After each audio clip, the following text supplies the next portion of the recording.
Tuturor, eu sunt Chileg și bine v-am găsit la un nou episod din Dream League Soccer 2016. Astăzi sunt alături de colegul meu, Alexei. Astăzi vom juca online Dream League Soccer. Ne-am downloadat Dream League Soccer cu cheat că să fie mai interesant meci. Începem. Creează tu meciul. Hai, creează tu. Data asta vom juca un meci și scrieți în comentarii dacă mai vreți meciuri cu Alexei. Schimb formă sau tu sau eu? Play. Are o echipă mai bună deoarece are mai de mult Dream League Soccer cu cheat. Jeremy Menez, Edin Dzeko și Samir Handanovic. De partea cealaltă, Cristiano Ronaldo, Bayern și Luka Modric. Neymar Junior, Dos Santos. Începem meciul.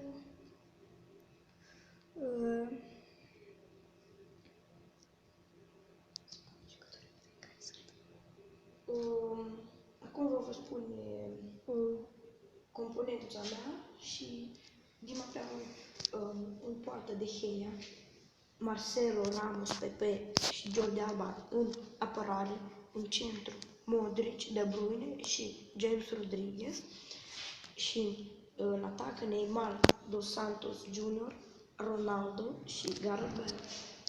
Deci banca de rezervă. În poartă, Samir Handanovic.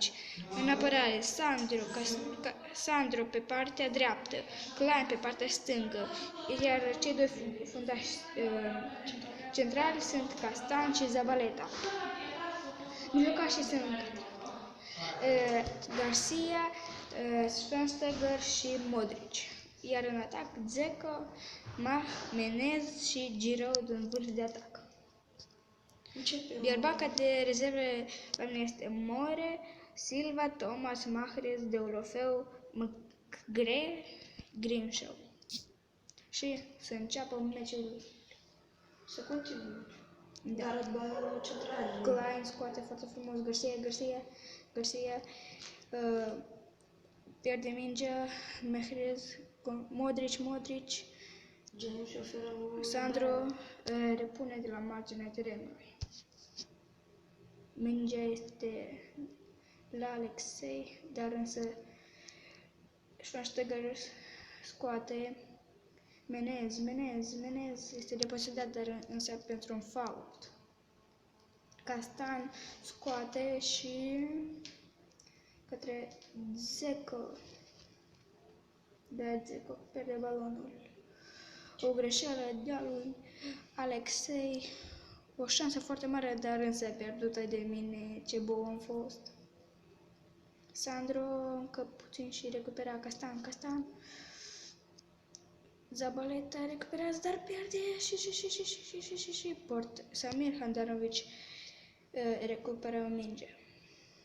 Degajează mingea către Giroud Pepe a fost înainte către Giroud și portarul David de Gea ia mingea în mâini, dă pase către Pepe, un foul de Dzeko, un galben. Bine meritat. Da, bine spus. Meciul este foarte aglomerat către pasă către Dzeko, 1-1 cu portar și golazo mania de Dzeko. Și da, cum e să fii condus?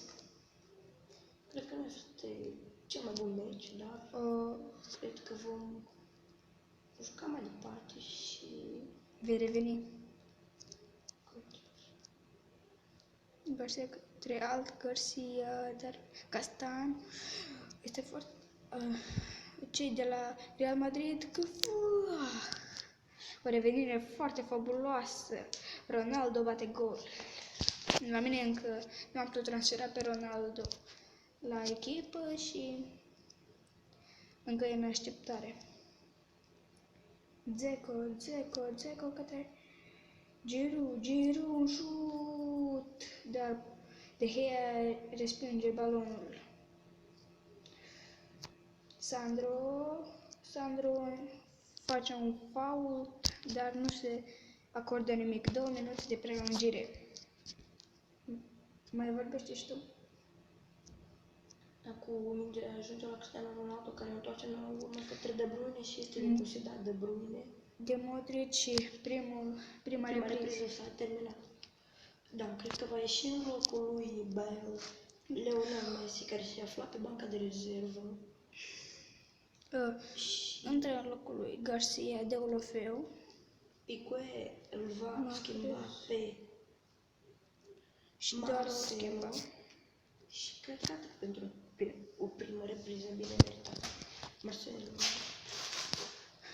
Balonul este de partea mea. Jucăm la mine acasă. Următorul meci va fi un retur. Presupus. Mai bine spus.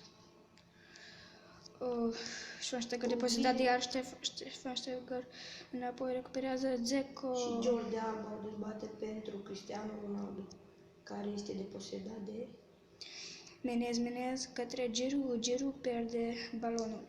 Neymar s-a făcut posesie către Modric este deposedat de Klein, dar se duce în out. Piqué aruncă foarte bine pentru De Bruyne, James. Depozitat de Deulofeu. Dzeko o șansă foarte mare. Nu! Cum poți să rătezi? David De Gea a fost foarte atent la această fază. Modric. Klein recuperează o pasă către Menez, dar însă aflat în offside. Da. Este un meci foarte intens. Sergio Ramos către Piqué, Gerard Piqué, către De Bruyne din prima atingere, către Neymar și Neymar către Modric. Klein, un foul. foul. A fost fault. Un galben bine meritat pentru Klein. Sunt doi Modric pe acest teren, câte unul din ambele părți. Dar Modric o face foarte bine către Neymar. Sabaleta pierde, dar Neymar și Dzeko, Handanovic, mă scuzați, a scos foarte bine. Era pe fază, a citit toate gândurile jucătorilor de la Real Madrid. Piqué către James. Sandro, Dzeko, credeam că este offside, dar nu, și Dzeko șut și gol! 2-1. Nu au fost atenție apărătorii Real Madridului la această fază. Ați văzut cum Pepe l-a lăsat pe Dzeko singur, dar meciul încă nu s-a terminat. Încă 10 minute până la... Cristiano Ronaldo a încercat-o către Neymar, dar... Castan degajează foarte... Pepe către Ronaldo. Ronaldo cu niște fente uluitoare, dar pierde mingea. De Bruyne către Modric pentru Neymar. Klein recuperează și pierde balon, dar și ce șansă pentru Real Madrid dată lui Ronaldo. O șansă foarte mare de a bate gol. Și nu știm precis cine va câștiga și Castan recuperează și degajează foarte mult, dar se termină meciul și eu am câștigat. Să vedem posesia. Posesia a fost de partea lui Alexei de Real Madrid, teritoria la fel de el, total șuturi de mine, șut tot de mine, corner niciunul, pasuri completate doar mai mult de Real Madrid, foul mai mult de mine, cartonaș galbene de mine, offside-uri de mine și gata. Cred că returul va fi foarte interesant pe stadionul Santiago Bernabéu. Și așteptăm. Leg ce nu-i place, dar eu am fost Chileg și o zi plăcută. Ceau, ceau!